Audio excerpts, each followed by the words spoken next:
tell you something that most men never figure out. Not in their 30s, not in their 40s, and honestly, not even in their 60s or 70s. A mature woman, when she's truly turned on, isn't just experiencing something physical. She's experiencing something that took her entire lifetime to build.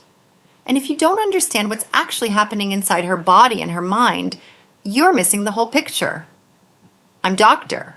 Lily Harper, and I've been working in sexual health and psychology for over 15 years. I've sat across from hundreds of couples, listened to thousands of conversations, and what I'm about to share with you today is something I wish someone had explained to men a long time ago. Because the truth is, the way a mature woman's body responds is fundamentally different from what you think you know. And understanding that difference, that changes everything. Here's the line I want you to hold on to from the very start. A younger woman seeks pleasure. A mature woman seeks meaning. And when those two things come together, when there's both physical connection and emotional significance, what happens next is truly unforgettable. So stay with me, because what I'm about to walk you through isn't just biology. It's the kind of knowledge that actually matters in real life. Let's start with something that surprises almost every man I've ever talked to in my practice. Most people assume that as a woman gets older, her sensitivity decreases, like her body slowly dials things down. But the science, and my 15 plus years of clinical experience, tells a completely different story. A mature woman's body doesn't lose sensitivity over time. It multiplies it. The nervous system, the emotional memory, the physiological response, all of it becomes more layered, more complex, more intense, not less. Think about it this way. When you've been playing an instrument for 30 years, you don't play it worse than you did at 20. You play it with more nuance, more depth, more feeling. The same principle applies here. Her body has accumulated decades of sensory memory. It knows what it wants, it knows what it responds to. And that knowledge doesn't fade with age. If anything, it sharpens. What's even more remarkable, and this is the part that genuinely blows people's minds when I explain it in sessions, is that the emotional memory a mature woman carries in her body doesn't age the way everything else does. She might be in her 50s, her 60s, her 70s. But the part of her nervous system that remembers what it feels like to be fully alive, fully present, fully connected, that part stays young. It stays sharp. It stays ready. Her body doesn't forget what once made her feel alive.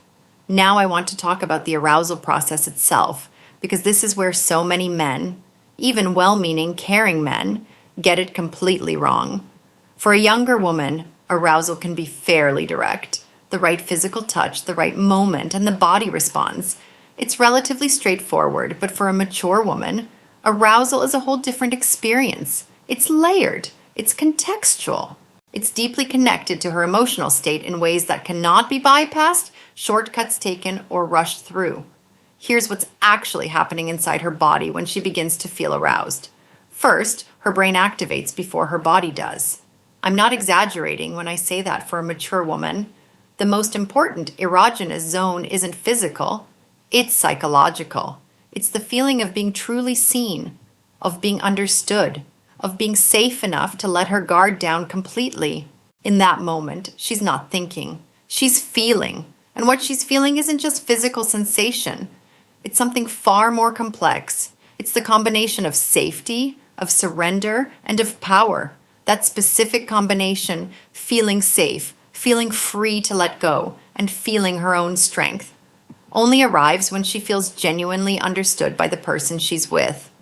Once that emotional threshold is crossed, something incredible starts to happen physiologically.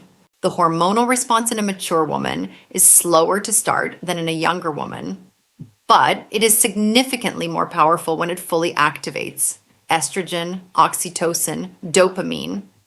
These don't just flicker on, they build, they layer, they create a full body experience that's qualitatively different from what she experienced in her 20s or 30s. And here's the detail that changes everything. In a mature woman, arousal doesn't stay localized. It spreads. It moves through the entire body.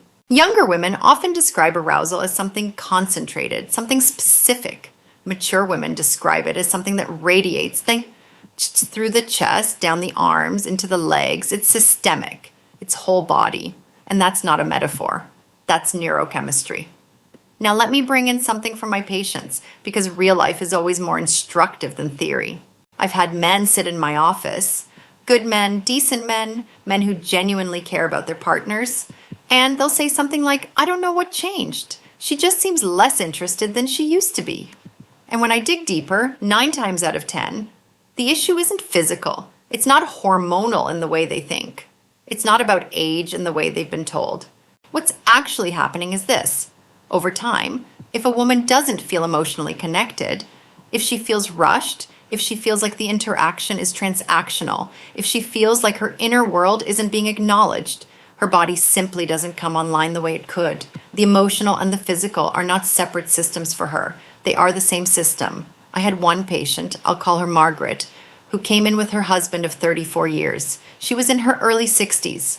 He was frustrated. She was withdrawn. And when I finally got her talking openly, she said something I've heard echoed by dozens of women since. "I don't need more time. I need more presence."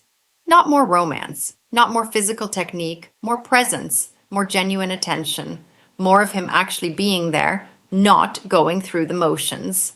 That, gentlemen, is what unlocks everything else. Let me walk you through the specific physiological stages of what happens in a mature woman's body during full arousal, because understanding this sequentially is genuinely useful. Stage 1 is the cognitive emotional activation I already mentioned. The brain comes first. The emotional context has to be right. This isn't optional. This isn't something you can work around. It is the foundation. Stage 2 is what I call the warm-up phase. And for a mature woman, this phase is longer than it is for a younger woman. This isn't a problem. This is actually the good news. Because the longer and more gradual the build, the more intense the eventual response. Her body is not slow. Her body is thorough. Her body. During this phase, blood flow increases gradually to the pelvic region. Lubrication begins. And here's something most men don't know. The clitoris, which contains significantly more nerve endings than any other part of the human body, begins to engorge in a process that mirrors male erection almost exactly. Many men don't realize this because the majority of the clitoral structure is internal, not external. It's not visible, but it's absolutely there. And in a mature woman who is fully emotionally present, this engorgement can be more complete, more sustained, and more sensitive than it was in her younger years. Stage 3 is what I call the resonance phase. This is where the arousal response stops being something that's happening in one part of the body and becomes something that the entire body participates in. Heart rate elevates, breathing deepens. Skin sensitivity increases across the whole surface of the body. The nerve endings, in places you wouldn't expect, the neck, the lower back, the inner arms, become significantly more reactive. In a mature woman, this full body resonance is one of the most defining characteristics of her arousal experience. It's one of the reasons why, when she describes what she feels, she'll often use words like overwhelming or complete or everywhere, because it genuinely is everywhere. And here's stage 4. And this is the stage that most men never even know exists, which is a real shame. After peak arousal, a mature woman's body continues to process. It doesn't just switch off. The nervous system continues to integrate the experience for a significant amount of time after the physical peak. This is sometimes called the afterglow phase, but that name doesn't quite capture what's really happening. Her body is still actively processing the emotional and physical intensity of what just occurred. This is why the moments after connection are often as important to her as the connection itself. This is why tenderness, closeness, and continued presence in those moments aren't just nice, they're neurologically significant. If you check out during that phase, her nervous system registers it, not consciously necessarily, but somatically. Her body knows. Now, I want to address something that came up in questions from my community, because I think it's one of the most important topics I can cover, and it's one that doesn't get nearly enough honest conversation. Loss of desire after menopause. I hear about this constantly. Women who feel like that part of themselves has gone quiet. Men who don't know how to respond to it. Couples who love each other deeply but feel like they're on opposite sides of a door that used to be open. Here's what I need you to understand. Loss of desire after menopause is real, it is common, and it is not permanent in the way most people fear. Menopause brings a significant drop in estrogen and testosterone. Yes, women have testosterone too, and it plays a crucial role in libido. This drop can cause vaginal dryness, which makes physical intimacy uncomfortable or even painful. It can cause a general blunting of sexual interest. And perhaps most underreported, it can cause a woman to feel disconnected from that part of her identity entirely. But here's what I've seen happen in my practice, over and over again, when the emotional environment is right, when a woman feels safe, desired in a genuine way, not pressured, not performing, her desire doesn't disappear. It waits. It's not gone. It's dormant. And what wakes it up is not technique. It is not novelty for novelty's sake. What wakes it up is consistency, patience, authentic attention, and, this is crucial, removing the pressure to perform or produce a specific outcome. When a woman feels like intimacy is a test, she can either pass or fail, her body shuts down. When she feels like intimacy is a space where she's fully accepted regardless of what happens, her body begins to come back online. Slowly sometimes, but it comes back. From a practical standpoint, and I say this as a clinician, not just a theorist, I recommend that couples going through this phase prioritize non-goal-oriented physical closeness. Holding, massage, skin contact without expectation. Let her nervous system remember that physical closeness is safe. Let her body rebuild its trust in the experience before you ask anything of it.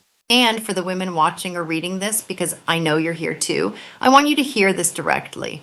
Your desire is not broken. Your body is not broken. You are navigating one of the most significant physiological transitions a human being goes through. And the fact that it's affecting your libido doesn't mean that part of you is gone forever. It means your body needs a different kind of attention than it used to. That's all. Let me talk about what truly differentiates the mature woman's experience from everything else, because I think this is the most profound part of this entire conversation. A mature woman has lived. She's loved people and lost them. She's built things and watched some of them fall apart. She's made mistakes and grown from them. She's moved through fear and come out the other side of it. All of that experience, all of that emotional history lives in her body. When she is truly aroused, when she is truly present in an intimate moment, she is not just there as a physical body. She is there as the entirety of that history. The courage it took to still be open after everything life has handed her. The wisdom to know what actually matters. The hard-won ability to be vulnerable with someone she trusts. That's not a small thing. That's actually extraordinary. And from a purely physiological standpoint, that emotional depth has a direct correlate in the physical experience. Studies in psychoneuroimmunology, and I know that's a mouthful, but stay with me, show that emotional depth during intimacy directly affects the hormonal and neurochemical response. Oxytocin levels, which govern bonding and trust, are significantly higher in women who feel emotionally connected during intimacy versus those who don't. And oxytocin, in turn, amplifies physical sensation. It literally makes the physical experience more intense. So the emotional connection isn't just a nice addition to the physical experience, it is chemically enhancing the physical experience. The two things are not separate, they are one system. This is why a mature woman who is fully emotionally present during intimacy often reports a depth of experience that she didn't have access to when she was younger, even if the younger version of herself was physically in her prime. The emotional component wasn't developed enough yet. The life experience wasn't there to bring that depth to the moment. She didn't know then what she knows now, and what she knows now makes everything richer. So what does all of this mean in practical terms? What do I actually want you to walk away with? If you love a mature woman, if you're with a mature woman, if you want to connect with a mature woman, here is what matters most. Slow down, not as a technique, as an actual value. Presence over performance, connection over outcome. The single most powerful thing you can offer her is your genuine, unhurried, undistracted attention. Learn her emotional language, not the generic version. Her specific version? What makes her feel safe? What makes her feel seen? What does she need to let her guard down? These aren't mysteries you can never access. They're conversations you can have. They're things that she'll tell you if you create an environment where she feels safe enough to say them out loud. Understand that her body's response time is not a problem to solve. It's a feature, not a bug. The build is part of the experience. The gradual warmth, the slow rising, the full body spread, all of that is the experience. Don't rush it. Be there for all of it. Pay attention after. The resonance phase I described, the afterglow, the continued processing matters enormously. Stay present. Stay close. Don't disappear into your phone or fall asleep before she's had a chance to land from that experience. Those moments are part of the whole. They count. And if you're going through a period where desire has gone quiet, for her, or between the two of you, don't panic. Don't pull away. Don't make it a problem to fix. Make it a space to be patient in. Rebuild closeness without pressure. Let her body remember that you're safe. That takes time, but it works. I've been doing this work for over 15 years. I've sat with couples in crisis and couples who were simply curious. I've watched people rediscover each other after decades together. I've watched individuals reclaim parts of themselves they thought were gone. And the one thing that is consistent across all of it, the one thing that matters more than any technique, any information, any advice I could ever give, is genuine care expressed through patience. A mature woman's body is not less than what it was. It is more. It's more nuanced, more responsive to the right conditions, more capable of depth than at any earlier point in her life. She just needs the right conditions to show you that. Her body doesn't forget. Her mind doesn't go dark. And her desire, even when it's quiet, even when it's gone dormant, can transform into something that feeds vitality, energy, and spirit in ways that a younger version of either of you couldn't have imagined. When a mature woman fully comes alive in intimacy, it's not just passion. It's power. It's history. It's everything she has been through, everything she has survived, everything she has learned about love and loss and her own extraordinary capacity to feel. All of it present in that one moment. That's not nothing. That's everything. I'm Dr. Lily Harper. If this resonated with you, share it with someone who needs to hear it. And if you have questions about desire after menopause, about emotional connection, about anything I touched on today, drop them in the comments. I read them. I answer them. And your questions are exactly what shapes what I cover next. Take care of each other out there, and I'll see you in the next one.